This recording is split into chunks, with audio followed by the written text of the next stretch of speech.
Welcome to Tokyo Game Life, a Tokyo-based video game podcast focusing on Nintendo and gaming culture in Japan's capital. Your host Mono here to bring you a slice of gaming life from Tokyo. Golden Week has wrapped up, which is Japan's big spring holiday. I just stayed in Tokyo, but I did a lot of fun things, some gaming related and some not. I made takoyaki, I made a candle, and yeah, I played some video games.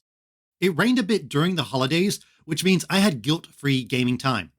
I do feel bad when it's a sunny day with a blue sky over Tokyo and I just stay inside. So rainy days, hey, that's free gaming time. And there's a lot of games to talk about. Some new, some old, some a little old, but also kind of new. I don't want to overhype anything, but this may be the biggest, most jam-packed episode yet. This is a very special episode because I am chatting with Christophe Galati, the developer of Save Me Mr Tako, a Game Boy-inspired action-adventure platformer. It came out a few years ago, was delisted, then released again with a new version, and now a physical edition is on the way. The game has a lot to love if you are a Nintendo fan, and the backstory surrounding it is really interesting. What else is on Nintendo Switch? Oh, how about a sequel to one of the most popular titles of all time? Nintendo Switch Sports launched, and I'm here to share my thoughts on the revival of this iconic franchise. What's the best sport? How much is an all-day pass at Spako Square? Do people want to wear a shark head? All will be answered. And if you are still on a sports kick, I also tried out Mario Golf on N64 for the first time ever and have a lot to say about that too.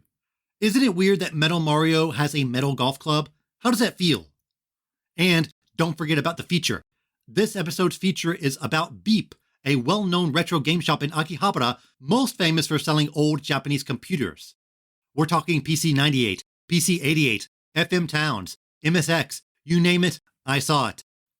Beep is maybe one of the most cramped stores in Japan, and that's saying something, but I braved the storm to bring you the details. And of course, news. Splatoon 3 and all that fun stuff. But there's a lot to cover, so let's jump right into the games and my conversation with the developer of Save Me Mr Tako.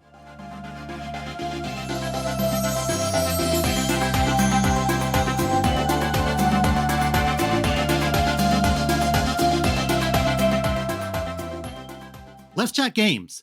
Save Me Mr Tako is a Game Boy-inspired action-adventure platformer originally released on the Switch and other platforms in 2018.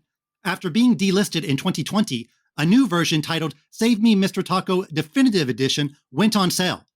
We're nearing the Definitive Edition's 1-year anniversary and the upcoming physical release, so I wanted to highlight it. And who better to talk about the game than the person who made it? So guests, please introduce yourself.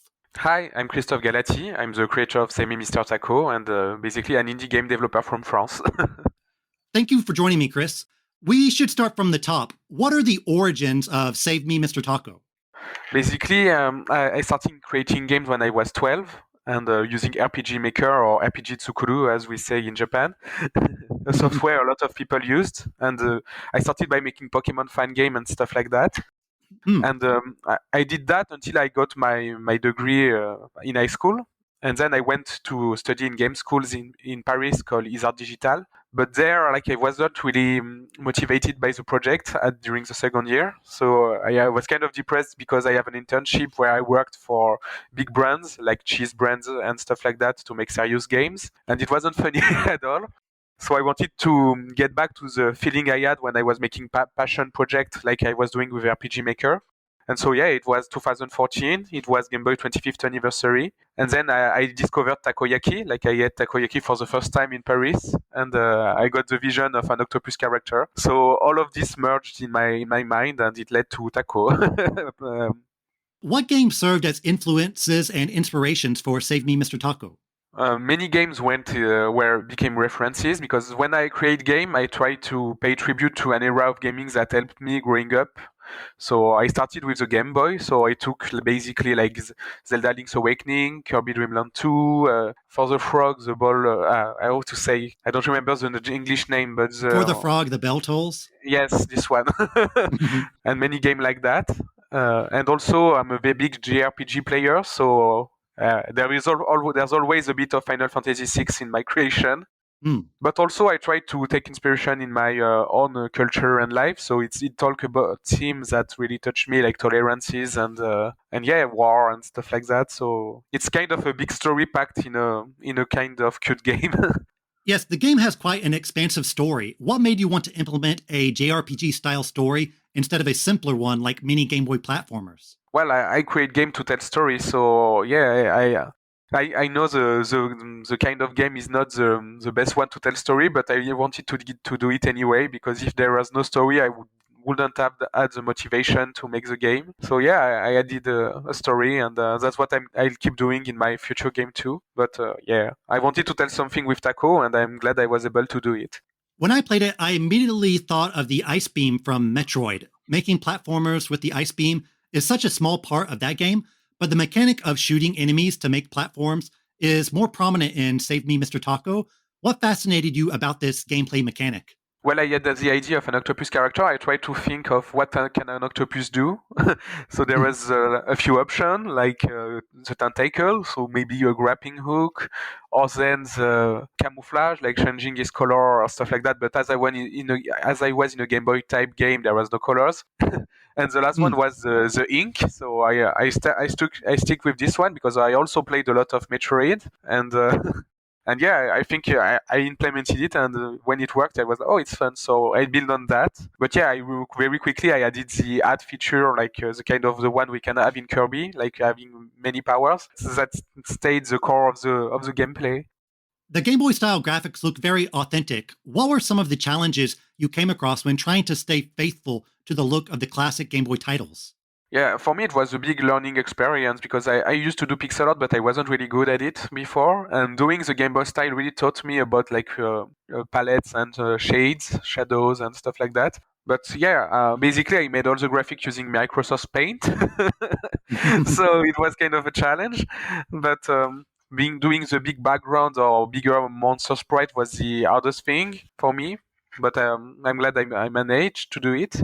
But also, yeah. The thing is, the world is kind of big, so it was a bit hard to not being too repetitive and not reusing too much the sprites. But as I implemented a color palette switch feature, it really helped, especially as in the definitive edition now there is an auto palette mode, so it kind of changed depending on the place where you are, like in Pokemon Yellow. So it kind of helped also to differentiate the environment. And also one of the things that first players of the original version thought, like it was hard for them to memorize which character was who because of the limited style. But for me, though, I did my best to give them all emotions and character. But also to fix that now, there is their name shown in the dialogue box now. Also, so I guess it will be easier for everyone. Let's talk about the definitive edition. In 2020, the original game was delisted by the publisher Nicalis. Was breaking off your relationship with them so you can release a new version of the game a difficult decision or something you were very confident in doing? Well, it was something I couldn't avoid if I wanted to have my game patched, so that's what I had to do. But it was hard to republish it from the ground up and not like because we basically lost the all player fan base. So all the people who bought the original version had to buy it again to get the updates. But it was the only thing possible to do so in order to patch the game. So I did it. But yeah, I'm glad I got the opportunity to patch the game and make a version closer to my original vision with it. The definitive edition reviewed much better than the original game. On Metacritic, the definitive edition's average is 10 points higher. Did you feel relieved that people responded so positively to the changes in this new version? Yes, I'm very happy about that because obviously, as I told you, my goal was to tell a story, and unfortunately, in the original version, the gameplay difficulty made a lot of people not able to enjoy it or to go through. So it was very frustrating, and that's why I really wanted to be able to patch the game because I never intended to make a hard game. It's just like it's the first game I made professionally, and it's also very rooted in Game Boy. So I took a bit too much of the Game Boy aspects. Mm. But yeah, I'm glad I was able to fix it, and I hope like that with time more people will be able to discover the game and enjoy it because it's a bit hard as most of the players who bought it the first time didn't had to repay it, most of them haven't retried the new version, I guess. And even to catch attention of press, like making people review the game again was a bit hard. But yeah, I really hope that with time, more people will discover the game and witness the story. One addition I really like in the definitive edition is the color palette changing that you mentioned earlier.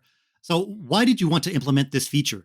When I first released the game, because I was expecting people to complain about some stuff, but people really complained about things I didn't thought about, like these palettes, and that's why I tried to take everything, every feedback for most of them, and really apply it and make a very better version of the game. And yeah, having the auto palette mode was because at first I really wanted to make a GBC mode, but it was a bit too hard due to how the game was programmed. The middle ground was the auto palette mode, I guess.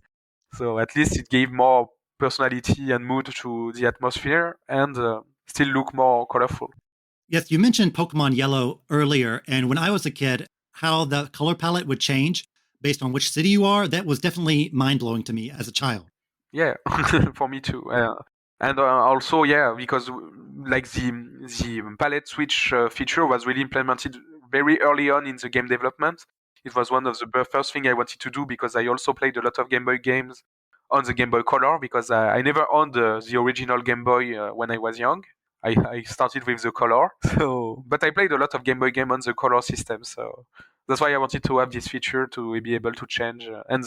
Basically, all the palettes that are in the game are the original ones from the Game Boy. The Japanese release of the definitive edition actually hit a few days ago with a new localization by 8.4. How did that relationship come about? Yeah, basically, when the previous version was delisted, we had to cut some stuff from the game, including the original translation. So we had to make new translation in order to re-release the game in Japan. And I was working with Limited Run is now publishing the game digitally and physically, and they put me in touch with 8.4. I also met them, I met John several times in Japan when I was there, like during game events and stuff. So it was kind of, I was really happy to be able to finally work with him. And they did a really great job on the translation because there is improvement compared to the original ones because now the game supports kanjis. In the original version, I wanted to be very faithful to the Game Boy era, and when you play Game Boy game, there was no kanji because the limited memory, and it was too hard to display many characters. But yeah, I also noticed that some players were having trouble really understanding the story in Japan, also due to that because we are not used to it anymore. So yeah, I did kanji. We did kanjis and I guess I think the translation is more faithful to what the story want to tell. The game is getting a physical edition in May thanks to the publisher Limited Run Games. Was getting a physical version of the game one of your goals from the beginning? Sure, yeah, it was like a dream for me to have one of my games on my shelf, like in a physical box, and it was one of the reasons I started to work with Nicalis also in the first place because they are very good at doing physical editions. But yeah, it never happened. So I'm kind of glad that 8 years after the beginning of the project, the physical version is finally happening. And also, I also always wanted to do merchandising. Like when I thought and created the game characters, I always have merch in mind, making them stand out and iconic to be able to have figures or plush or stuff with all the characters. So I'm really happy to finally have a plush and of Tako, and I hope that in the future I will be able to do more merchandising with the game. This is a Japan-based podcast, so of course I have some questions about your time over here. A few years ago, you undertook an artist residency in Kyoto. How did you discover this opportunity? Well, basically, when Tako was first released, I was kind of burned out because I spent 4 years making the game mostly on my own in my free time after job and then full time. And I was I wanted to do a new game, but I was like, do I really want to start overworking again and doing everything on my own? And I really needed to get in better shape and get back with myself and think about what I really wanted to do artistically. So I saw one day because I watch a lot of documentary, and I saw on TV a documentary about Villa Médicis, which is basically the oldest and the more ancient artist residency, because it was created by Louis XIV, like King of France at Versailles. Wow. So it was, France have a big history of creating artist residency all over the world, and so this one was a documentary about the first one, and I was like, oh yeah, it seems very cool, like to be able, like to be as an artist, to be able to have a space to where you are able to create your what you want, and be like, don't have to worry about money and stuff like that. And so I did research, and I really thought like game developers were never accepted in those kind of place before. So like it was always like fine arts, architecture, movies, music, painting, stuff like that. And so I think I should try. So I searched about artist residency, and I found there was one in Kyoto called Villa Kujoyama. So I was before applying, I was kind of scared because like I became the youngest person ever accepted there, because they asked for 5 years of experience, and I was like I was 24 when I applied. So it was a bit it was a bit scary, but I applied, and they really saw the connection between my work in Japan, and they said they accepted me. So I was able to go to Kyoto for 5 months and live in a good condition, and it really helped kickstart my new project. What was the reaction when you told the artist at the residency that you were a game developer? Yeah, it was something I was scared about at first, because when you see I watch a lot of Japanese drama and anime, and there is always this kind of trope where you are like the poor student in the rich school. And I was really scared that people will overlook games and say it's not really art, and like why is here or stuff like that. But it really didn't happen. Like all the artists that were here with me were very open about game. They were not necessarily gamer, but they said, oh, it's about time, like games are part of the culture and it's important that it's represented. So I was very well welcomed. But the only few times like these comments were thrown at me, it was more when there were visits, like people visiting the residency for open days. There were some people asking why I was here, and like, oh, games are not art, it's like a mass culture, it's violent. And there were some people telling that, but they were not the artists, they were like in the public. But when I started talking to them about what games are, they like when we did open studio, I kind of did a small exhibition next to my games, where I did like one shelf with Game Boy games, one shelf with Game Boy Advance game, and one shelf with DS games. And I was really like doing a timeline behind them and telling like how these games helped me, and what they brought to me in my life. And people like when they passed by, they saw the old game and they were like, "Oh, that's Kashi. Oh, I remember this one." And it really helps them to remember like they played game, and those games are still in their heart, and they brought them something. But when they grew up, they forgot about them. So seeing those games there is like exhibited like an art piece. For them, it was like, I remember them. So I guess it's art. Like they brought something to me. So I was kind of glad to be the first game developer there to kind of educate people about game as an art form. And I really hope that in the future there will be more game developers in those kind of art places. I need to know, what was the best thing you ate in Kyoto? I don't know. There are a lot of things I ate in Kyoto, but hard question. I wasn't prepared for that one, because I really enjoy doing to the matsuri and eat like all kind of food in the there could be so fresh seaweed, fresh food, fried stuff, everything. I basically one great memory I have in Kyoto, it was I discovered like a chocolate place, like a coffee chocolate place, but very traditional in Machiya, and it was really like hidden in the suburb of Kyoto. And I found it, and the chocolate was very good. I think the trick was Nama chocolate or something like that, the name. And it became the place where I bought my dates. But it was really really good. Do you feel bad about eating takoyaki now that an octopus was the hero in your game? No, not really bad. Basically, I learned how to make takoyaki myself. So I have the machine. I know how to do it. And when I was in the artist residency, I quite often make takoyaki for the other art residents. Cool. So even now, like my Japanese teacher who is also an artist who worked with the artist residency, Like recently, like a Japanese artist was in Paris, in France, in an artist residency. A Japanese artist from Osaka. And like my former teacher told me, you have to go there, you should go there and help her make takoyaki for them. Like I was called takoyaki shokunin. So it was really, I think I guess I'm good at making takoyaki. So if I can't make it doing games, I have a backup plan now. A few years ago, you tweeted out a photo of you at Nintendo's headquarters saying you had an appointment there. What came of that? What came of that? But basically, I met the people who are in charge of the indie world, indie branch of Nintendo Japan. So I talked to them about Tako and also the game I was working at the time. And basically, I have the right now. I can, if I want, I can port game to Switch without having a publisher. So that always help. That's always something appreciable. But yeah, that's kind of I talk about my games. So and they said I want to tweet them up when I have news and when I have something to announce. So I'm kind of waiting to that day now to have the big announcement of my new game.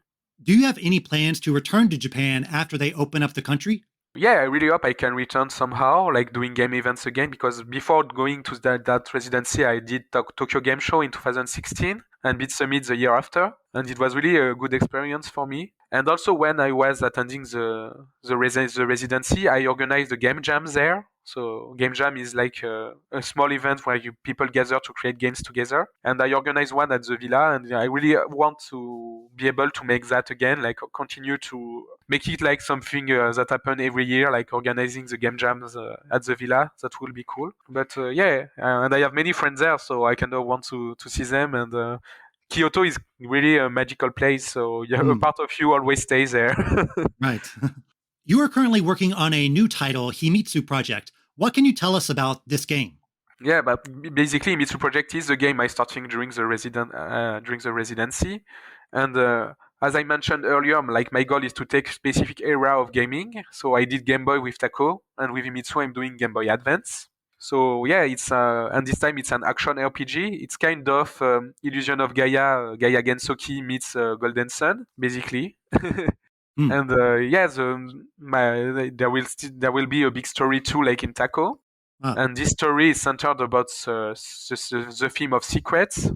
So that's why the project name is Himitsu. It's not the final name, but right now it's the code name. And yeah, it will talk about secrets, about how they turn into traumas, and how people in powers use those secrets and those lies to control the world, and how it turned into shadows and stuff like that. Yeah, the goal is to have a rich cast of characters, to have to switch them in battle and to adapt to the enemies, and also each of them will have their own trauma and battle to overcome in the story.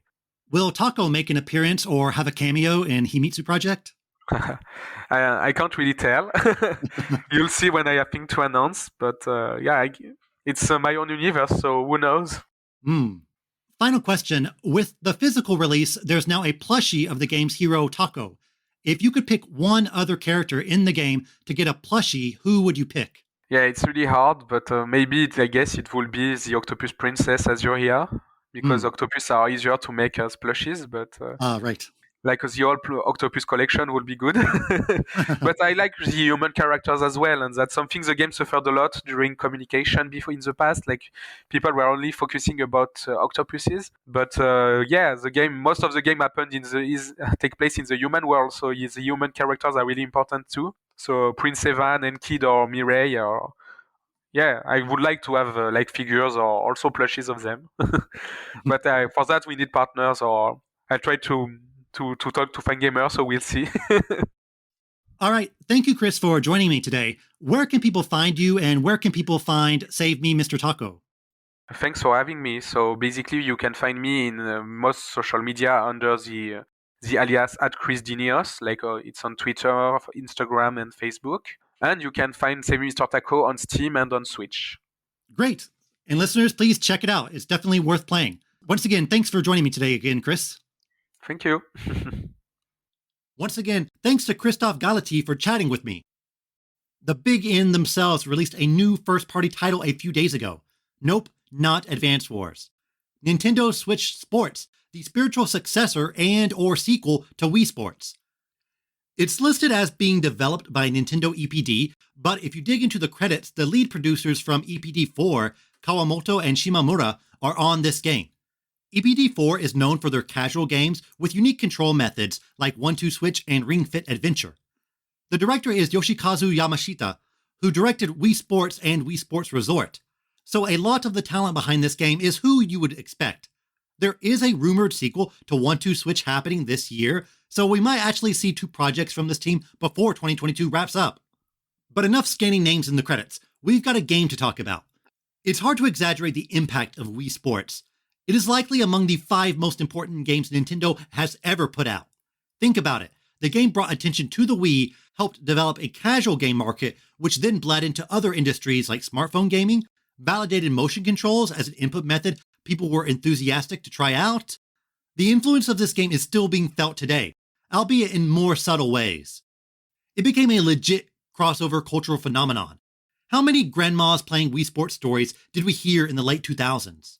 But ignoring its tremendous influence, Wii Sports is also just a fun game. It's simple yet addictive, with enough depth there to keep hardcore gamers playing.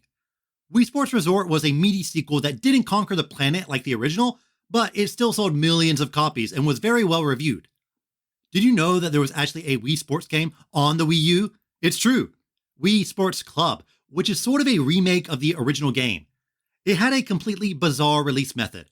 It originally was digital only, and they sold games individually.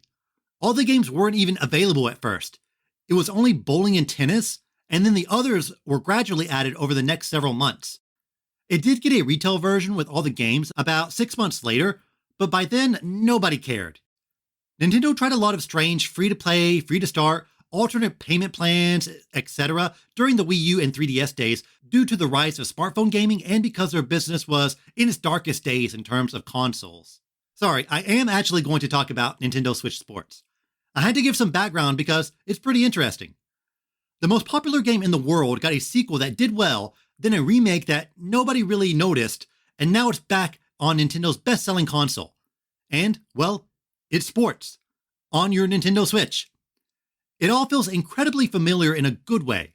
It feels like Wii Sports was brought into the modern age. The control methods are more refined, and the games have even more depth than before, but they are still very easy to pick up and play. In lieu of the Wii Remote are the Joy-Cons. Some games require one, others two. The control method is certainly more precise than it was in the original game. You'll marvel at how accurately your sword moves as you spin your arm around. The input methods are all straightforward, with the exception of soccer.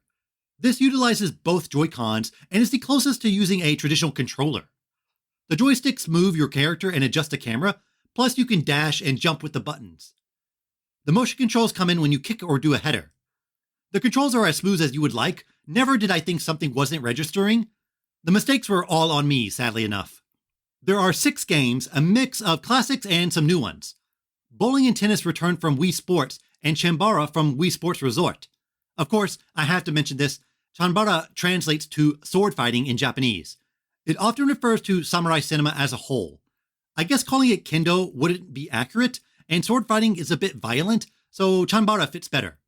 The new sports are badminton, soccer, and volleyball. This is a good batch of games to start off with. There are obviously some glaring omissions, but Nintendo is going to gradually add more sports to this game. Golf, for example, is coming a few months from now. In these 6, there's a lot of gameplay diversity. Tennis and badminton are definitely close to each other, but still require different strategies and techniques. The standout, obviously, is bowling. It was the best in the original game, and it's the best now. Putting all your focus into moving your arm, watching that ball coast down the lane, and then nailing a strike or botching your shot, this is heart-pumping action I'm talking about. The most interesting aspect about the online bowling is that it can support 16 players, more than any other game. It kind of operates like a battle royale, with everyone bowling at the same time, and the low scorers get the boot after each round. Watching your name bounce up and down the scoreboard is nerve-wracking but fun. The bowling is fundamentally the same, but you have a greater control over the ball, so feel free to put a little English on it. Having everyone bowl at the same time and this elimination factor are great mechanics that really breathe life into the game. I always find the animation of you just sitting on the couch after being eliminated hilarious, but maybe that's just me. My second favorite is probably volleyball. I think I might be an outlier here, but this one has really exceeded my expectations. It's 2-on-2, and you shift between bumping, setting, serving, hitting, blocking, and so on. Thankfully, the game flashes what you should be doing on the screen, so you always know what to prepare for and what gesture to make. Unlike a lot of the other sports, there are quite a few different motions you need to do. Volleyball is heavily based on timing, so not needing to keep track of your role at any current moment is great. It's all about execution. The rhythm of cycling these goals makes each match fast-paced and dynamic. You're always doing something different every 5 seconds. It's incredibly satisfying for both you and your partner to nail the timing on setting and hitting the ball, or for you to get a perfect block which results in your team nabbing a point. It's first to 5, so games fly by. The faces on the characters when you block also make me laugh. They look really intense, but still goofy. Third favorite might be soccer. This is the one that actually feels most like a video game since you use the joystick to move. The motion controls revolve entirely around kicks and headers. You can kick the ball in the air, straight ahead, or to the side. It's a giant Rocket League style ball, and like in that game, a lot of time will be spent running to the big ball. It can host up to 8 players, which is the most in terms of team sports. Right now, a lot of people haven't developed a good strategy for the game, so it's a lot of kicking the ball wildly across the arena. Most goals seem to be pure luck. It will probably take some time for people to understand a bit of the nuance of not just soccer, but all the games. There are some tutorials, but most of the time the game really doesn't tell you a lot about how to actually succeed at these games. In volleyball, perfect timing rewards you with multipliers that make the ball faster. You can also get a bonus for quick jumps when you are spiking the ball. I had no idea this was a mechanic until I saw somebody else do it. More in-depth tutorials would certainly serve to help players understand that these games go beyond just noodling your arm about. Chambara is just a straight one-on-one battle that relies on outsmarting your opponent more than just reflexes. Slashing like a madman might be enough to take down some people, but others will require a bit of strategy and analyzing their patterns in order to take them out. It can be a bit hectic as your opponent wails on you and you're just trying to find the perfect block. Sometimes it does feel a bit random since I'm sure there are players who are just swinging until they get blocked, but the back and forth between two fighters can get nail-biting. There are 3 different types of swords, including dual wielding, but I prefer the normal sword due to its power and knockback. It's also incredibly fun to see somebody hurled into the water. This seems like something that would be incredibly dangerous in real life. The drop into the water alone could injure someone, but maybe the sports mates are made of titanium, who knows. Tennis is pretty similar to what was in Wii Sports. It's doubles only, but you control both characters if it's only you on a team. I was solo up against an obvious 8-year-old brother and sister team online and completely destroyed them. Hey, that's how you learn. Badminton is singles only. It's the one I haven't quite wrapped my head around yet. I mean, I know how to play it, and it is a very fun sport to try in real life, but mechanically I haven't really nailed the timing on my volleys. The drop shots are pretty fun, and you can definitely get in a cheap point every now and then by catching your opponent off guard with them. If you play a sport enough, you'll eventually be moved into the Pro League, which is the online ranking system. Unlike Wii Sports, there isn't any offline ranking progression, like a score for each sport, as most of the focus is on the online content. This might turn some people off who just want to play around with their friends or against the AI. Nintendo expects solo players to hop into an online match, and honestly, that's where I will be most of the time. The online modes do have a few exclusive things, like penalty kick and obstacle bowling. I wish the game had more of these sillier modes in there, or have them as options in online matches. Penalty kick uses the leg strap so you can actually kick the ball. It's a bit amusing, but not something I will come back to often. A major part of the game is the character customization. Miis have been replaced by sports mates, who are these kind of doll-like humans. You can still use a Mii head, but it looks very flat and not as detailed. There's a lot of customization areas, but currently there aren't too many items. Booting it up, I was really surprised at how few choices you have right at the start. This means a lot of other players will likely look like your doppelganger. Nintendo Switch Sports has what I can only describe as a free cosmetic battle pass. Once you level up by playing online games, you will choose between themed item boards and receive a random item from that. Once you get all the items in that collection, you will get some exclusive bonus items. This was one of the more surprising elements of the game. I certainly didn't expect this to be how you unlock items. Currently, the items are pretty bland. There's a simple set and a cute set. I got everything from the simple set, but I still pretty much look the same, minus a new mask. Also, the items you get don't really have color options. For example, you unlock a knit cap, but it's only black. I guess we gotta wait weeks or months for a red version, for example. There is a loading screen that says that every week we'll have new collections. Nintendo Switch Sports definitely leans into the live service concept, with cosmetics cycling in and out, and Nintendo has already announced that games will be added, like golf. There also have been data mines that reveal basketball and dodgeball might also be coming. All of these sound very exciting, so now that Smash reveals are done, we can maybe get sports reveals. Sadly, I don't think they're going to make dramatic CGI trailers for them. Some React YouTuber is like, oh, it's lacrosse. What sports do I want to see? Maybe martial arts like judo would be fun. You can use the Joy-Cons to grab and throw. Archery is also a must. Darts, is that a sport? It is worth noting that the data mine also found some wilder customization options, like shark heads. You replaced your human head with a shark. This is going to happen.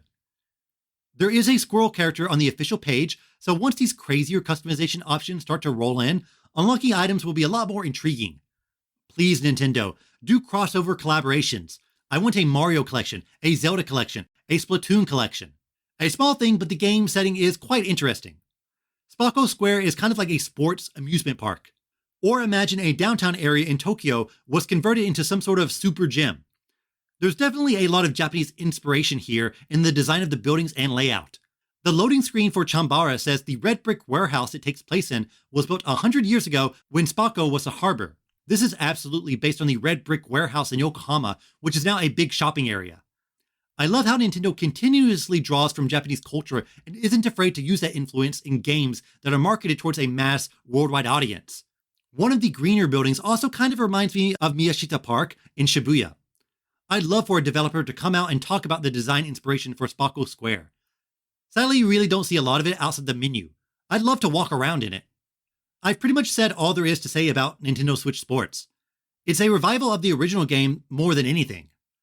I don't want to say this game is bare bones, since it has about the same amount of content as Wii Sports, or maybe even more, but it definitely doesn't feel like a 15-year-old jump from the original game in terms of mechanics or features. It's a bit unambitious in terms of giving players a completely new experience, but that's clearly not the goal of the game. It's there to replicate the simplicity of Wii Sports and be another affordable, casual game in the Switch catalog. Kind of like Clubhouse Games. But hey, that had 51 games. This is only 6 sports. Where's the 51 sports version of this game? This is not going to be a title you sit down and binge for 5 hours, for example. It's something you pop in every now and then when you want to kill a few minutes, or need to come down from another more intense title. If you enjoy the original Wii Sports, I think you'll like this one. Will it capture the magic of the original for lapsed fans? Probably not. Nintendo Switch Sports lacks that original's innovation, but it's undeniable that Switch Sports is still very, very fun. Win or lose, I always end matches with a smile on my face since the game is filled with so much charm and excitement. The path to my pro digital volleyball career starts now. You know what's not in Nintendo Switch Sports yet? Golf. It's coming this fall, but what if you want it now? Nintendo has some sort of answer for you. Mario Golf was recently added to the Nintendo 64 Nintendo Switch app. Developed by Camelot, it was the very first Mario-themed sports title and released on the N64 in 1999. Before this, Camelot was mostly known for the Shining Force series. And one of those also got added to NSO recently, so I might talk about it in the future. Camelot is also behind the excellent Golden Sun series, a franchise that may skip the Switch. Honestly, if a franchise skips the Switch, I don't know if it will ever come back. I kind of thought the same thing with the Wii. I mean, F-Zero skipped the Wii, and here we are. It's sort of funny to realize that golf came first in the N64 and GameCube days, but then tennis got priority later on since it released before golf on both 3DS and Switch. And the Wii U had a tennis title, but not a golf one. I'm not quite sure which series has sold more, but I would have to assume it is tennis. This is actually the very first Mario Golf game I've spent any sort of significant time with. Maybe I played Mario Golf at a kiosk or something, but I never picked up any iteration despite liking Mario and not thinking golf was that bad. I enjoy the NES golf titles, but for me, it's not a sport I get excited about. I actually do own a physical copy of Mario Golf for N64. It's a Japanese copy with an excellent cover. Maybe not all, but most Super Nintendo and N64 titles have way better covers in Japan. They have more space to work with since there aren't any uniform borders surrounding the artwork. The cover for Mario Golf on N64 is really classy, showing the green with Mario a bit out of focus. The sort of nonsensical phrase, "for all players hoping to touch the true entertainment," circles around the logo. Yes, I did bring this up before, and I'm bringing it up again. I mean, how could I not? Even though I own it, I never actually opened it and put it into my N64. It's just sitting on the shelf. My Switch is easier to play than my N64, so why not try Mario Golf on the NSO app? Mario Golf is, well, a golf game with Mario characters. The first thing I notice is that most of the characters are unlockables. You only start with 4 playable characters. Can you guess them? Mario, Luigi, Peach, Toad? Wrong. Just wrong. Peach is right at least, then Baby Mario, then 2 human characters named Plum and Charlie. The N64 sports titles had human characters that seemed to be thrust into the Mario world.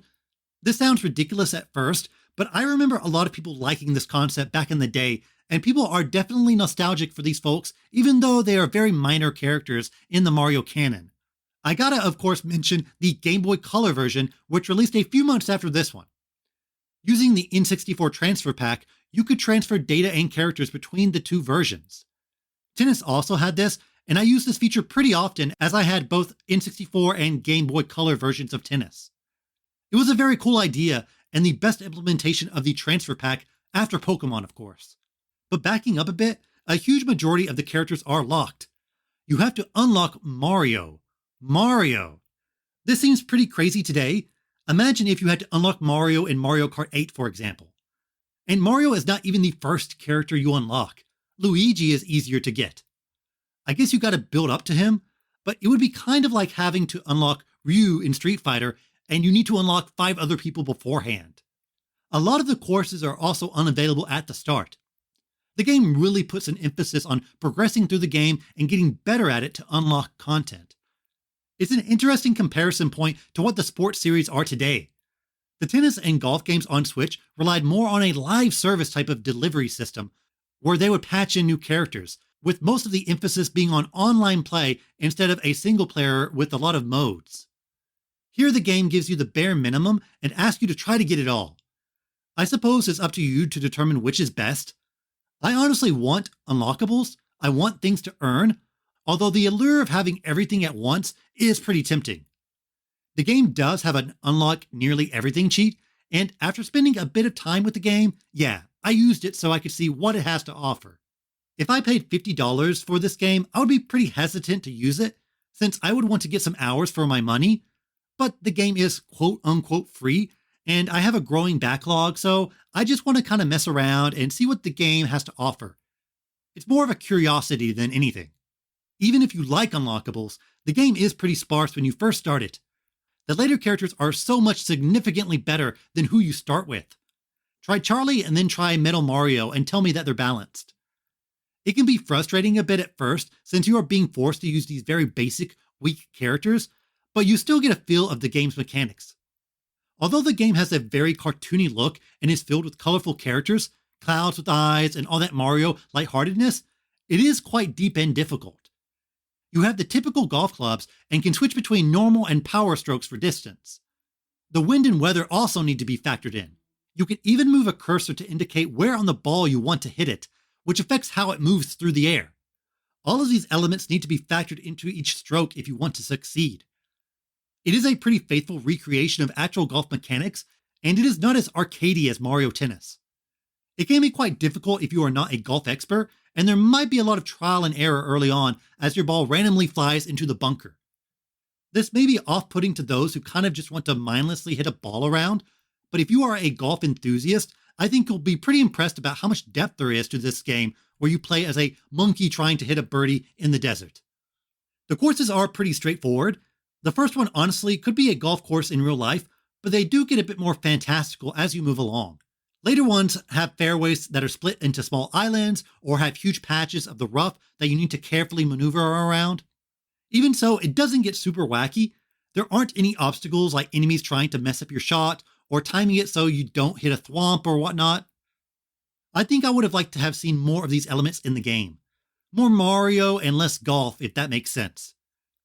Though I suppose there needs to be a balance between making a deep golf game and making a Mario Party minigame.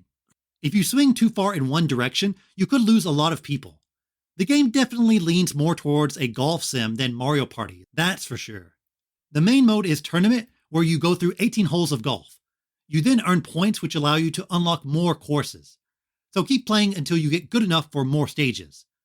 There's also a completely separate mode called Get Character, which is where you unlock characters. How? By beating them in golf, of course. You have to get a better score than whoever you're trying to unlock. You get a medal every time you beat them, and whoever is the first to get the right number of medals wins. The AI can be pretty brutal at first, but it gets much weaker as you go along. This means that each character will likely take some time to unlock. It's doubtful that you'll be smoking them early on, unless you completely get a feel for the game mechanics. There's also a putting mini-golf mode, which honestly might be my favorite. This is more in line with what I want from the game, silly, unrealistic challenges. Here you just putt the ball, with each course's par being 3 strokes. The first area's courses are all shaped like numbers, so the 5th hole is shaped like the number 5. Your ricochet skills are put to the test here, and if you nail it right, you can score some great shots. A later course is themed around letters. Have you ever thought about how to use the angles of an A correctly to sink a putt? You will. There's also training where you can practice, or speed golf that is really just time attack, and ring shot where you have to hit the ball through rings. I like this mode since you have to use some unconventional methods to go through the rings, as opposed to how you would play a normal course. There are some tricky shots you'll need to pull off to win. As you can tell, I'm more drawn towards these more gimmicky modes than the actual golf, although the real deal golf is very solid. I'm glad I finally got a chance to try the series. I like to plug in these holes in my Nintendo backlog. I won't become a Mario Golf expert, but now I can at least say, hey, I played the first one. I do prefer Mario Tennis, but I just like tennis more than golf. It's certainly more active. Here there's a lot of time spent just watching the ball fly through the air, even though they mix it up with a stylish camera angle and fun sound effects. I am a bit curious to try out the Game Boy Color game. The simpler mechanics might be more appealing to me, and I had a lot of fun with the RPG mode in Mario Tennis for Game Boy Color, so maybe I might get a kick out of that game's adventure mode as well. It doesn't really make me want to pick up Super Rush on Switch though. I think I'm pretty satisfied with Mario Golf 64. A lot of people dislike the NSO system, but it is a great way to experience games you're curious about and would never purchase. And it's great for this podcast because if I don't have a lot of games to talk about, I can just pop over on NSO and dig into some retro goodness I might have missed in the past. I'm sure there will be an episode where I'm like, I don't know, Jelly Boy? I guess I'll talk about that. Hopefully we are months, if not years away from the Jelly Boy episode. In short, Mario Golf on N64 on NSO. Check it out if you're hankering for some golf before they add it to Nintendo Switch Sports. Just use the super cheat that unlocks mostly everything. I won't judge you. That's all for games. Let's move on to our feature.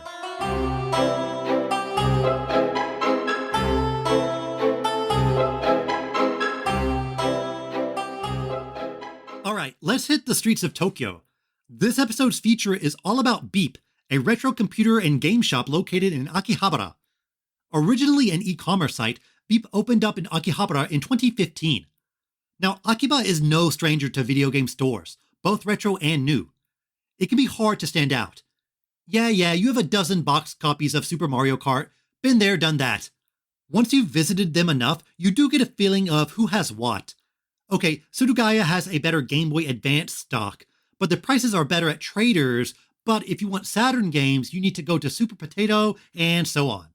Depending on what you want to buy, you likely have different store preferences in Akihabara alone.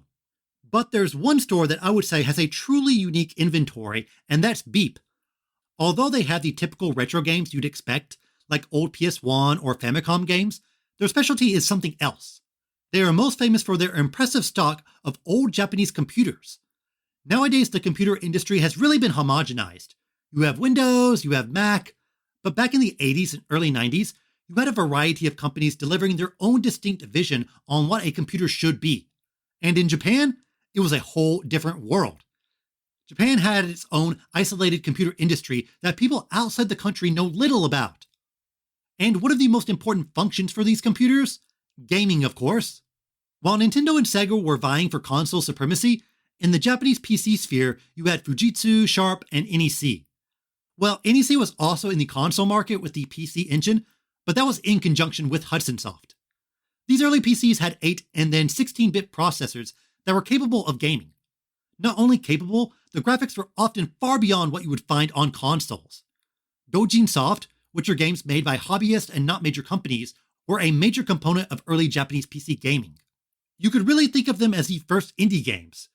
And it's hard to talk about retro Japanese PC gaming without bringing up eroge, or adult games. There are dozens of these types of games, maybe even hundreds. And while it helped bring in an audience, it kind of gave PC gaming a negative perception in Japan, especially compared to the more family-friendly consoles. Okay, enough history. Let's go shopping. Beep is wedged between the main shopping street on Sotokanda Ichome and Akihabara Junk Street. Yes, that's what it's actually called. Junk Street mostly sells PC parts like cords, keyboards, all that fun stuff.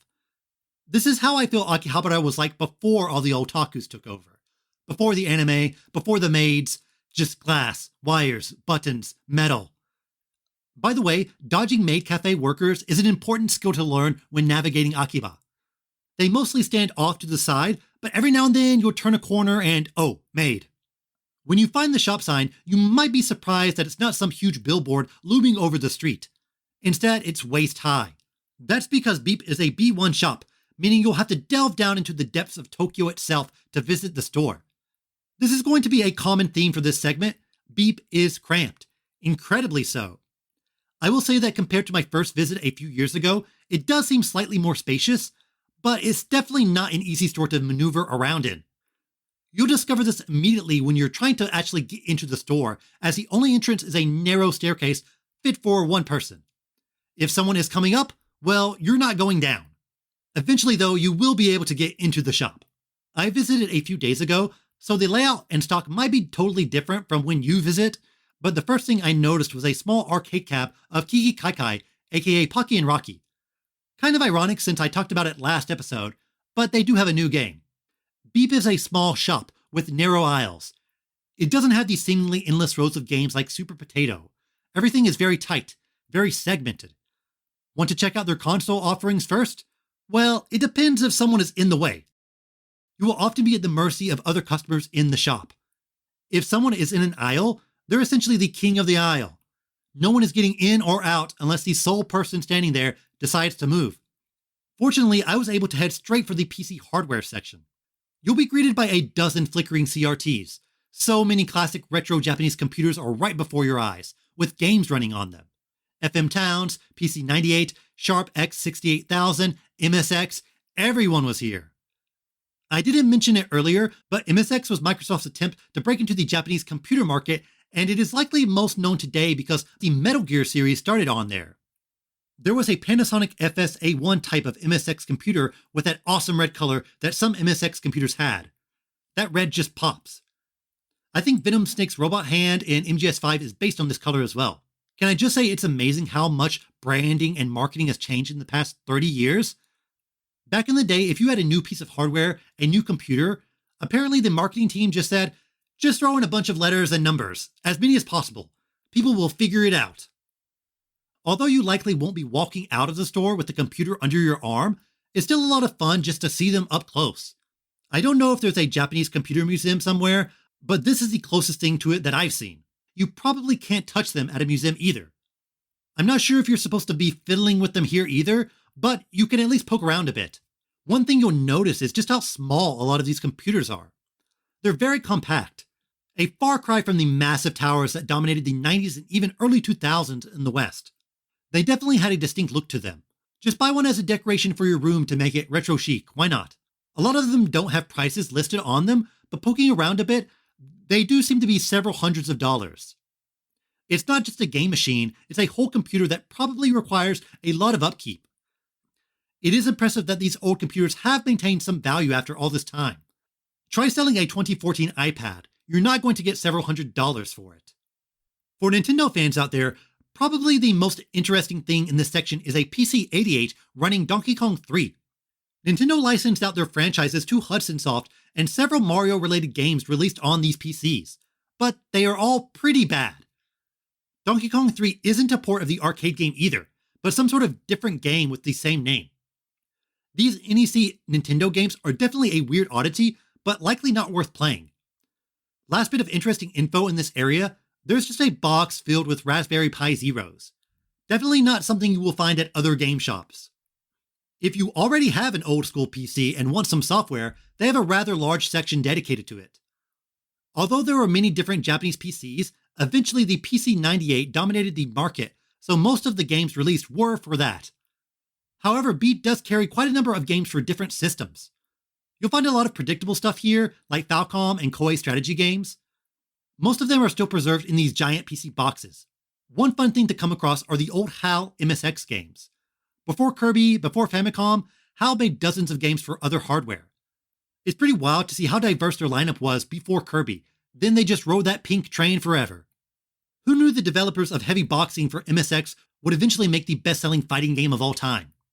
Unless you're well-versed in classic Japanese PC gaming, a lot of these titles will seem unfamiliar, but that's also part of the fun. Just hold that big PC box in your hand and maybe through osmosis, you'll become an expert. How many people can say, yeah, I held a Japanese copy of Wizardry 5 in my hands? Outside of PC games, another notable element of Beep is their assortment of rare items. A lot of it is behind glass, so again it feels like you are kind of in a mini gaming museum. Not just games either, but soundtracks, advertising displays, and other paraphernalia show up here. One of the newer items which caught my eye is a Hong Kong exclusive Game Boy Color. It's translucent blue with Pokemon on the borders.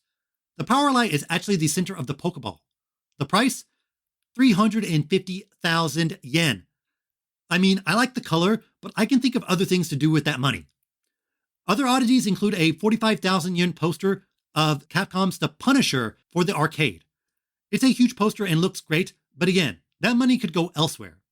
One area I got a kick out of was the international games, aka games from America. They actually have box copies of US games here at absurd prices. Guess how much a copy for The Simpsons Road Rage for GBA goes here? 15,000 yen. Do not pay that much, please. There's also quite a lot of Atari titles. These likely aren't too interesting if you're from overseas, but it is funny to see just what they have. In a glassed-off area, they have US versions of Secret of the Stars, Rygar, Sonic Spinball, Rampage, Comics Zone, Maximum Carnage. It's truly a weird collection of games. I'm sure there are Japanese fans of US games, but this is really slim pickings here. Their Nintendo section is fairly small. I think their PC Engine section alone is about the same size as their Nintendo area. But there are some good finds. The aforementioned Game Boy, and there's a case of old Game & Watches, including a box copy of the Snoopy Game & Watch. I also came across a gold wheel for Mario Kart Wii, which was a Club Nintendo bonus. This was actually affordable at only 1,200 yen. There was also a boxless gold N64, which I do own. On top of the Nintendo shelf are random boxed consoles, and I noticed an orange N64 was going for 33,000 yen, which is pretty expensive. N64 hardware and software is pretty cheap in Japan, so this definitely caught me off guard. It was only later when I realized it wasn't just a fantastic orange N64, but a special Dai Hawks orange and black N64 that was only sold at the shop Dai. Apparently only about 5 to 10,000 exist. So maybe I should go back and nab it. Some other fun console-related items I came across are the Sega's 3D glasses for the Master System. Not sure if these things still work, or if they ever worked. Speaking of that, Beep did have a Sega Mark III, which served as the predecessor for the Master System. A PC Engine Duo was on the next shelf over, so if you are looking for obscure consoles, Beep has you covered. More of an arcade fan? There is a section dedicated to old-school arcade boards, with each one neatly wrapped in pink bubble wrap. A lot of these are very expensive, easily exceeding a few $100s. Would you pay $200 for a Mahjong arcade board?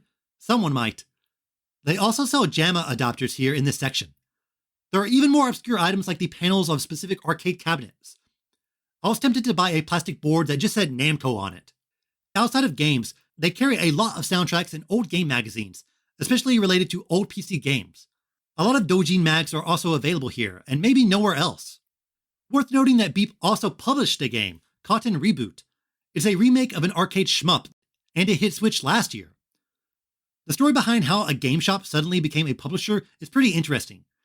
Beep also published a small magazine about arcade games, asked a developer to write an article about their game, one thing led to another, and that developer alongside Beep worked together and managed to release Cotton Reboot. There's a lot of Cotton ads around the store, and if you're going to buy it, why not get it from the source? I know a lot of this feature is just me saying, I saw this, I saw this, I saw this, but that's the appeal of Beep. You go in and you see some truly unique items you've never encountered before. It's hard to go in with an idea of what you want to buy and walk out with it.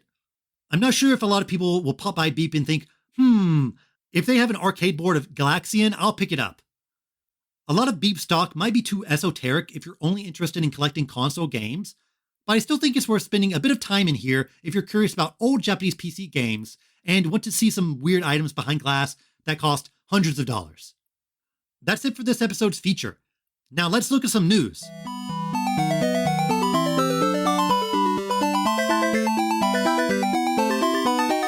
News time. Don't you hate it when you're preparing a podcast and then important news gets announced right after you've finished your news segment? I do, but it can't be helped. Nintendo announced a Splatoon 3 date a few days back. It'll hit stores September 9th, 9922, the 23rd anniversary of the Dreamcast's North American launch date. I'm sure that's just a coincidence, although many people did compare Splatoon to Jet Set Radio when it was first announced. In the February Direct, Splatoon 3 was given a summer date. People are saying that September is technically summer. Nah, come on. Do you go to the beach in September? It's at least early September, and it will likely still be incredibly hot in Tokyo, so some summer vibes are still retained. People were suspecting that Xenoblade 3 and Splatoon have swapped dates. I mean, it's not impossible. If Xenoblade 3 is ready to go, and Splatoon could use some work, you might as well move one up and move one back. Or maybe the plan was to launch both in September. The Splatoon social media accounts have been showing off some new videos and images recently. We've really only had a look at turf wars and some new weapons. One thing that stood out is the returning Ink Strike now has 3 missiles. This special ability skipped the second game, likely because it relied on using the gamepad to pick your bombing area, and it was a bit overpowered. A well-timed Ink Strike could definitely win games for you. It was a pretty popular special ability though, so I expect a lot will use it in Splatoon 3 as well. You can now give your character titles with a banner background, so I expect that will be unlockable in both single-player and multiplayer modes. One title is Inkless, which I can see a lot of people using. Nintendo Switch Sports also has unlockable titles, so I expect this to be a feature that will pop up in a lot of Nintendo Online games. What was the first game to use this? Street Fighter 4? Nintendo is only about a decade late. I'm incredibly excited for Splatoon 3, even though they haven't shown off a whole lot. I jumped into a few Splatoon 2 matches recently, and yeah, that game is still great, but I'm ready for a new version. Nintendo has played it pretty close to the chest when it comes to what's new outside of some weapons, and it will have another unique story mode. Are they hiding a Battle Royale mode? Is the equipment and weapon system getting an overhaul?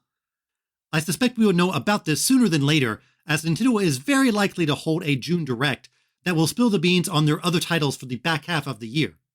Splatoon 3 will be about $60, but what if you have a bit of cash burning a hole in your pocket? As always, Square has you covered.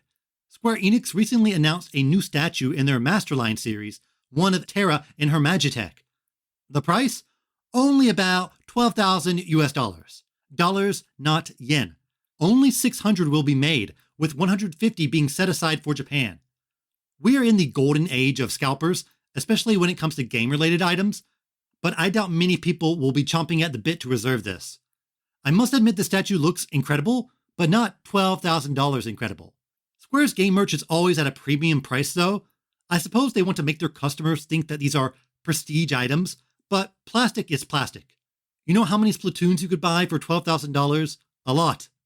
A more affordable piece of game merch are mini Pikmin erasers available at Nintendo Tokyo. I've talked a bit about this type of merch before. You get a small plastic capsule keychain, and then you can fill it with mini erasers. Mario, Pokemon, and Animal Crossing versions already exist, but now Pikmin joins that group. It makes perfect sense. I mean, Pikmin are tiny. I always get a kick out of tiny Pikmin merch. They had some gummy candy last year that was supposed to approximate the actual size of the Pikmin. I did feel bad about eating Pikmin, but they were delicious, I can't lie. I have a Mario capsule keychain, so I'm not really looking into getting more, but Pikmin fans in Japan, keep an eye out for these. The announcement is from Nintendo Tokyo, but it would likely wind up in other merch shops as well. I probably should have mentioned the more important Square news before I started talking about a 12 grand statue. Square Enix has sold their Western studios to Swedish holding company Embracer Group for $300 million. Embracer Group is the same organization that owns THQ Nordic, Saber Interactive, Koch Media, and a bunch of other companies. They are most famous for, well, buying things. This sale includes Eidos, Crystal Dynamics, and Square Enix Montreal alongside their associated IP. The biggest one is perhaps Tomb Raider, but also Deus Ex, Thief, Legacy of Kain, and most importantly, Gex.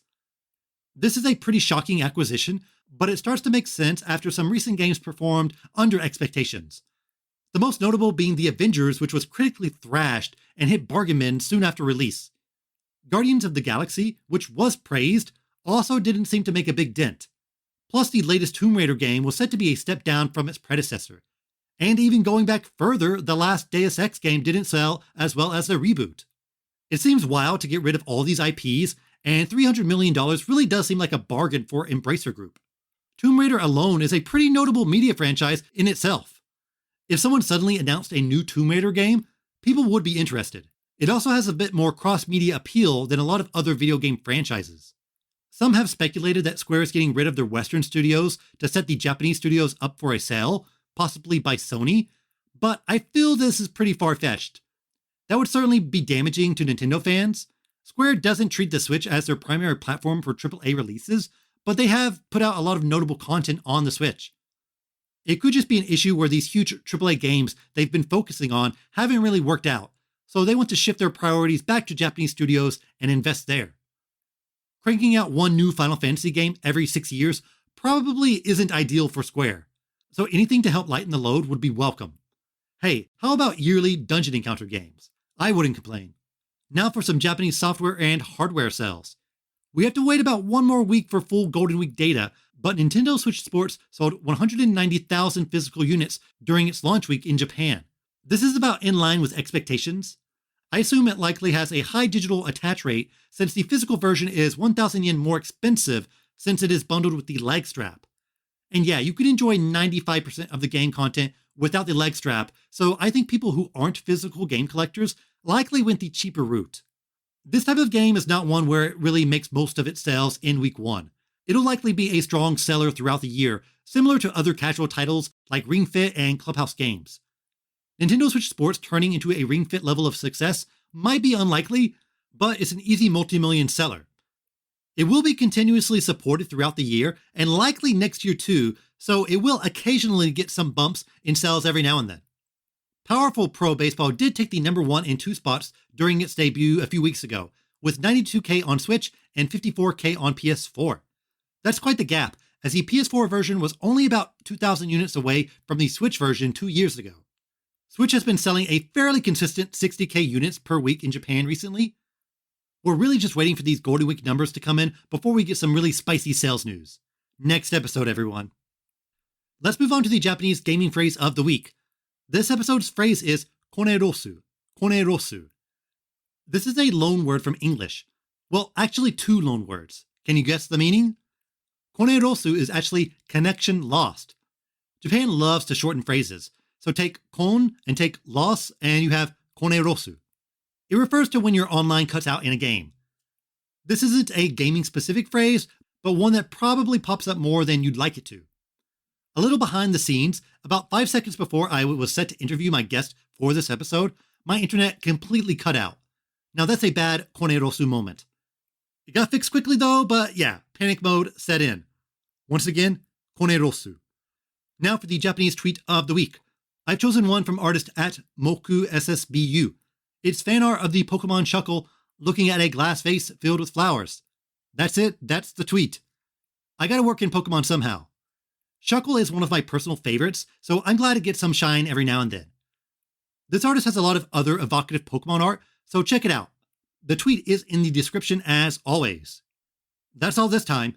Thanks as always for listening. Be sure to like and subscribe to this podcast on your favorite app. This podcast is also available on YouTube, so like and subscribe there as well. I'm on Twitter, Instagram, and TikTok. Just search for Tokyo Game Life or find links in the podcast description. If you like the podcast, be sure to share it with your friends on social media. If there's anything you want me to talk about or cover, don't be shy, just message me on Twitter. If you've made it this far, I assume you enjoyed the episode, so if you want to see more of me in other places, you can. I've guested on the excellent Still Loading podcast about gaming in Tokyo. The link to that is also in the podcast description. I also participated in MinMax's Nintendo-themed trivia tower, which you can watch on YouTube. I didn't win, but I did make it to the final round, which exceeded my expectations. I don't say anything, but you can see host Ben Hansen shout out my name several times. I don't want to brag, but I know some pretty tough questions. I'll link to that in the description as well. The next episode of Tokyo Game Life will be Sunday, May 22nd. See you next time. Mata ne!